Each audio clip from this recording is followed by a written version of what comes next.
This week, we showed you how the Oklahoma City Fire Department's keeping up with the increased call demand despite setbacks in funding and also resources. So tonight, we take a look at the Oklahoma City Police Department. How is the economy affecting the department's ability to protect and serve?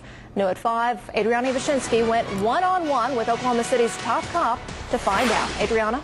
Well, Amanda, it depends on what you're calling the police department for. Chief Bill City tells me the department is committed to saving lives and responding to high-priority calls.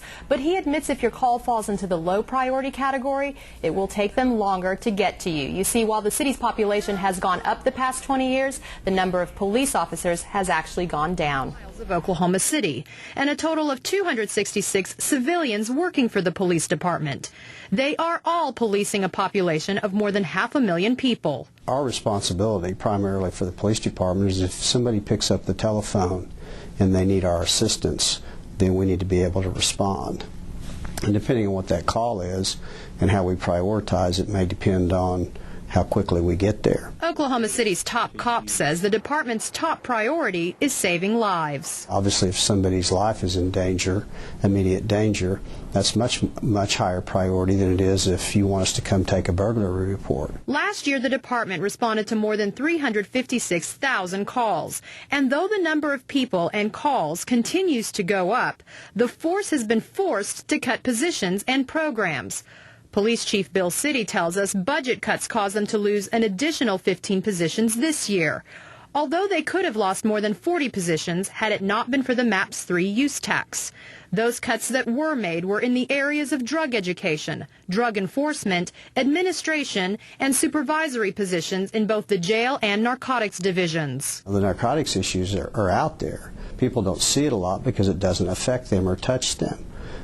But we don't have any more narcotics officers working than we had 25 years ago. The police force did experience an increase of 188 officers between the years 1990 and 2000, but the force has not had a significant increase over the past decade.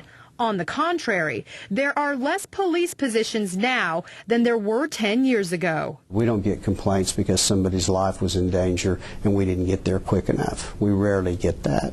We'll get complaints on, why aren't you enforcing traffic in a certain area? Assistant City Manager M.T. Berry understands the problems all too well. He too spent time as Oklahoma City's police chief, but says until the economy rebounds and people start spending money, there's little the city can do to address the need for more manpower at the police department. One of the things that we're going to have to do is figure out how to fund additional public safety personnel. I mean, that's the bottom line, is finances.